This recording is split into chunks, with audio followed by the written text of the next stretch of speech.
Hello, today is the 17th of July, 2024.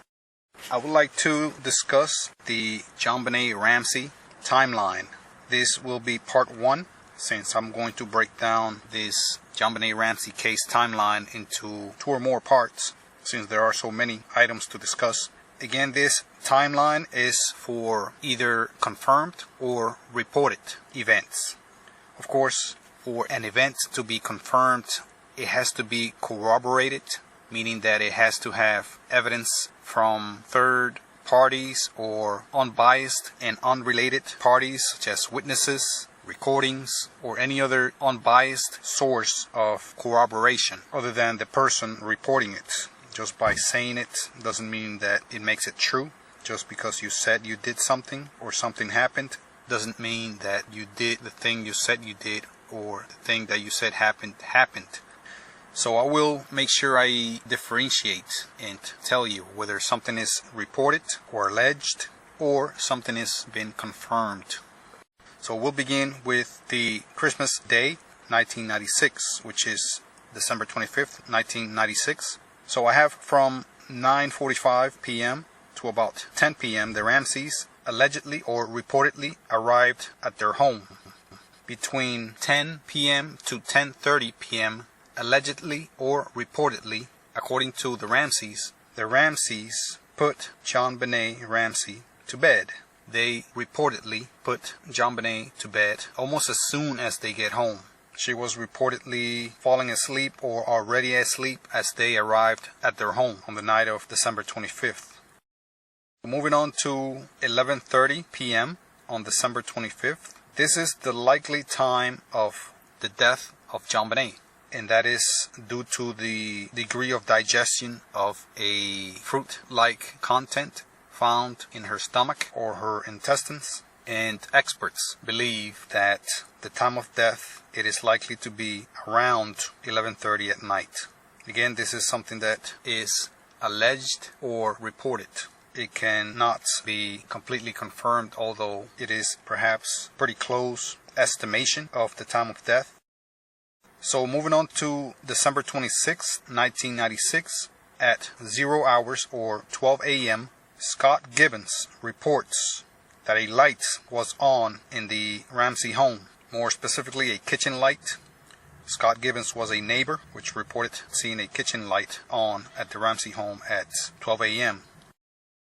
Reported or alleged at 2 a.m. on December 26, 1996. At 2 a.m., neighbor Melody Stanton reports hearing a scream from the direction of the Ramsey home. The alleged or reported time that Patsy Ramsey wakes up and begins to get ready for the Ramsey's trip. I believe they were planning a trip that morning. So Patsy Ramsey and presumably John Ramsey get up around 5 to 5:30 a.m. on the morning of December 26, 1996. And again, this is reported. There's no corroboration for this. So the time that Patsy is alleged to have found the 2.5-page ransom note is shortly after she got up, again between 5 a.m. to about 5:30 a.m.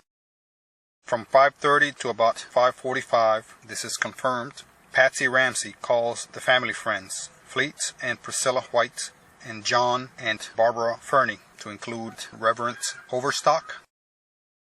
And the call, this is confirmed, the infamous 911 call made from the Ramsey home from Patsy Ramsey to the 911 happened at around 5:52 a.m. And the 911 call, of course, is confirmed.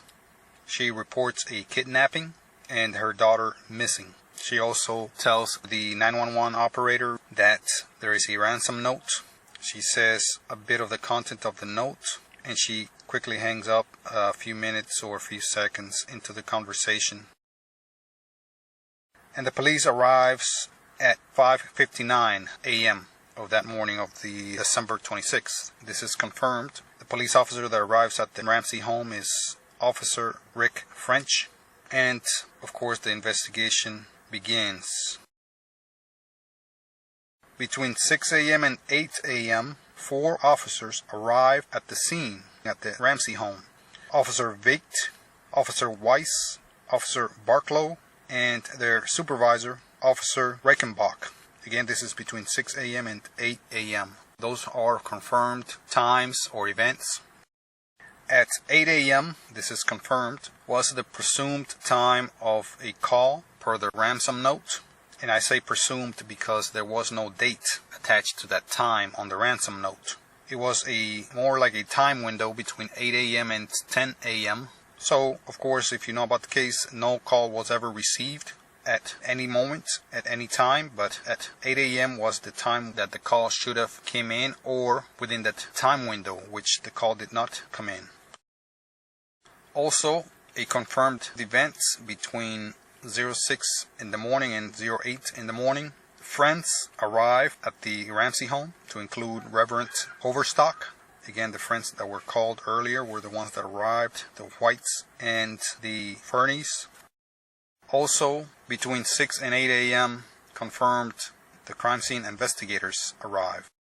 There is also a report by the author Marcel Elfers that allegedly or reportedly by 7:30 a.m., John Ramsey was lawyered up. At 8:10 a.m., this is confirmed, Detective Linda Arndt arrives at the scene at the Ramsey home and immediately begins the investigation. But she fails to secure the crime scene, meaning that everyone remains in the house. Of course, you have to consider that this is considered still at this time a kidnapping, ransom, and not a murder at that time.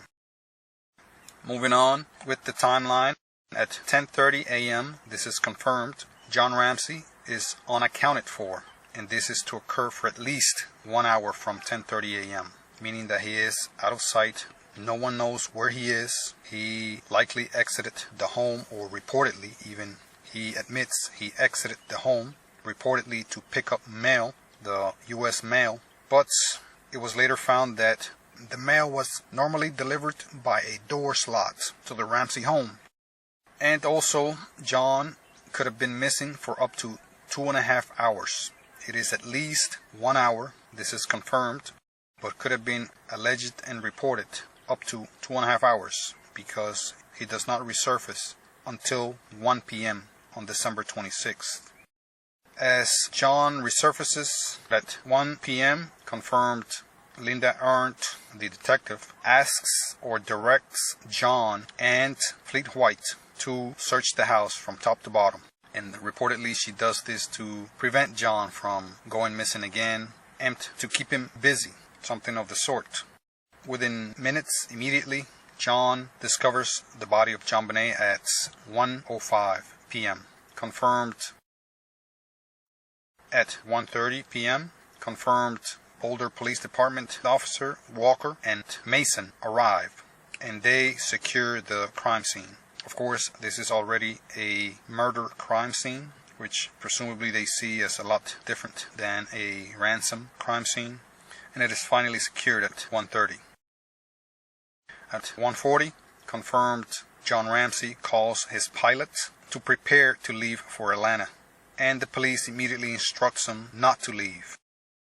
Moving on, at 1:45 p.m., confirmed, the Ramseys leave their home under the directions of the police. Of course, the crime scene being secured now, they are asked to leave the home. They go stay at a friend's house, I believe. At 2:30 p.m., confirmed, the police interview Burke Ramsey, but he claimed that he was asleep. He was asleep through it all. At 2:30 p.m., John Ramsey hires friend attorney Mike Bynum. And I will continue this timeline in a later show.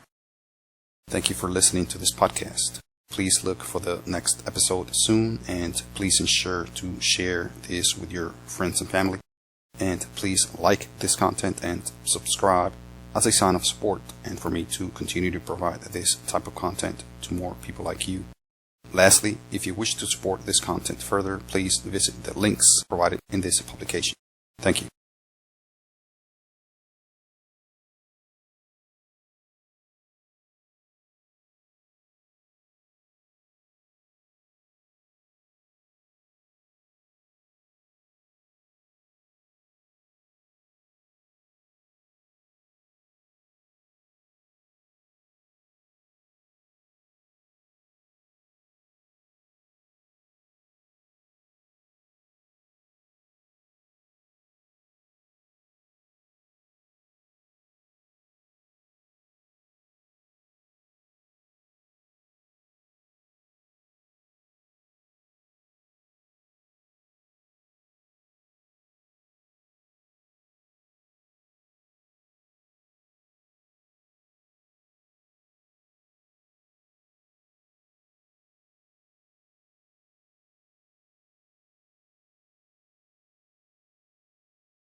Thank you for listening to this podcast. Please look for the next episode soon, and please ensure to share this with your friends and family. And please like this content and subscribe as a sign of support and for me to continue to provide this type of content to more people like you. Lastly, if you wish to support this content further, please visit the links provided in this publication. Thank you.